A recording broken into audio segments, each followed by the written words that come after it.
everyone, Lisa here. So I'll be posting this in a little while, but today I'm going to videotape it. The reason why I'm not going to upload it right away is because this is for the Canadian Christmas swaps. So I don't want the girls to know what this is. I want to kind of keep it a surprise, but I thought I would show you what I made. Now I think these turned out awesome. So these are little ATC cards.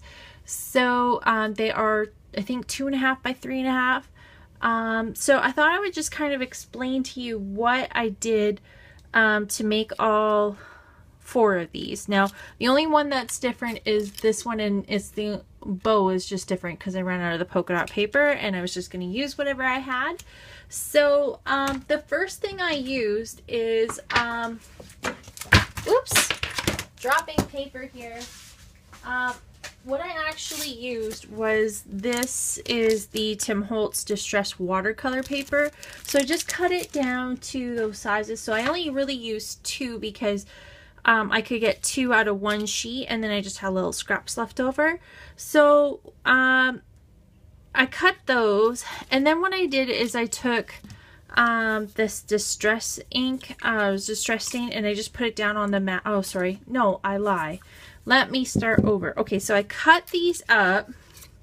Then what I did is I took this stamp set, and it's called Mini Holidays, and I took these little mini snowflakes and I white embossed them on the background so that they would stand out. Now you don't see very much of the white snowflakes, but you can see that they just kind of peek out, which that's totally fine. That's kind of the look I was looking for, is I didn't want it to be, you know, overwhelmingly Christmas like this one. You can see quite a bit more of, and this one. So I white embossed those snowflakes on it, and then after I did that, then I took the distress stain and I just put it down on my mat, misted it with water, and then just kind of put the watercolor paper through it, and that way it could just kind of soak up some of that color. And I would just kind of go back into the distress stain just to get the look that I was looking for.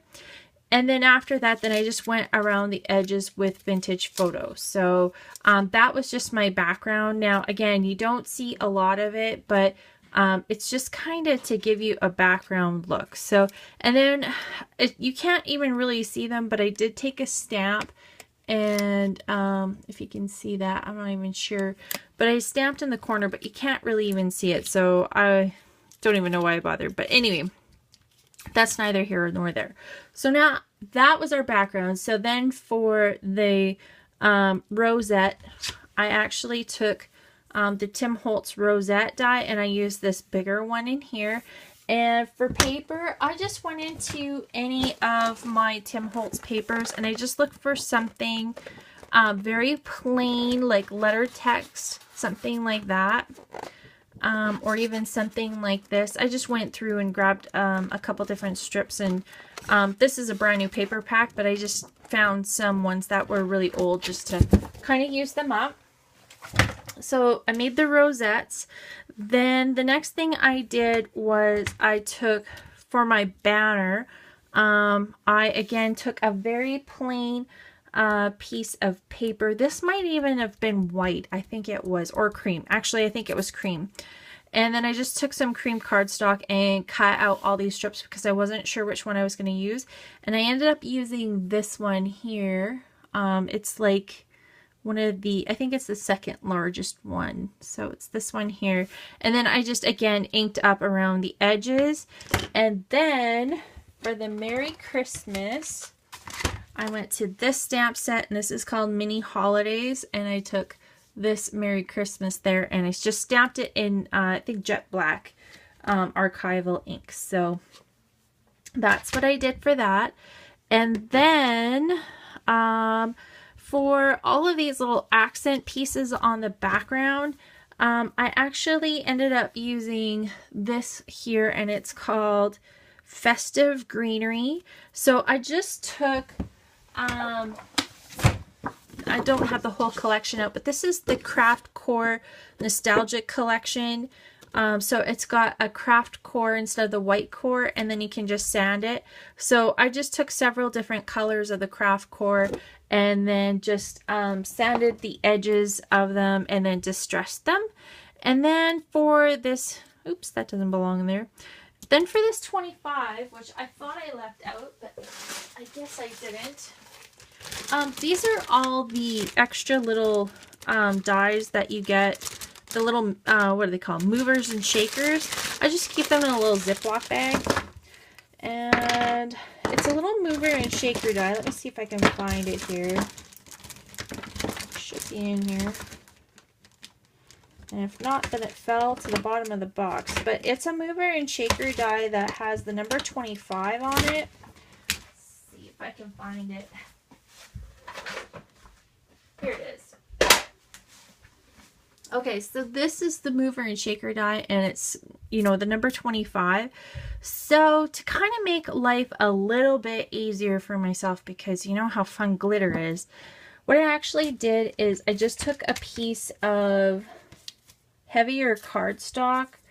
I can't remember if I used 120 pound or just my normal cardstock that I use. So what I did is I actually took a piece of this double-sided, what do they call it, Score-Pal tape or whatever they call it. So I just cut a strip of it. I just kind of took the die and went, okay, well, I need to make sure that I have about that width.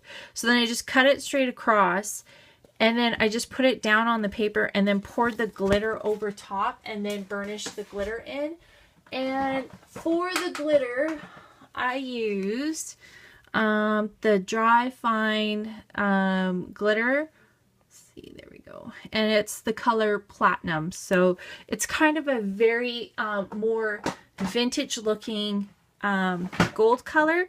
Now you can see the difference. So this is what it comes off as, and then I actually inked the edges, and then when I put the glossy accents over top, it really popped the glitter, made it a little bit more gold, because when you do the distress stain, I think I'm going to use Walnut or Vintage Photo, but because I used a wet liquid, it just kind of moved around, so it definitely added that vintage gold look. So yeah, these are were glossy accented, and so everything was just kind of jumbled together to make a really pretty collage.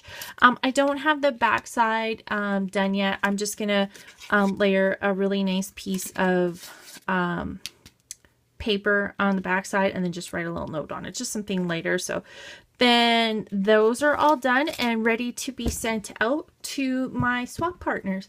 So if you guys want to see me make one in action, just let me know and I will do one up for you. But it was pretty simple. It's just a lot of layering, and I really love how they turned out.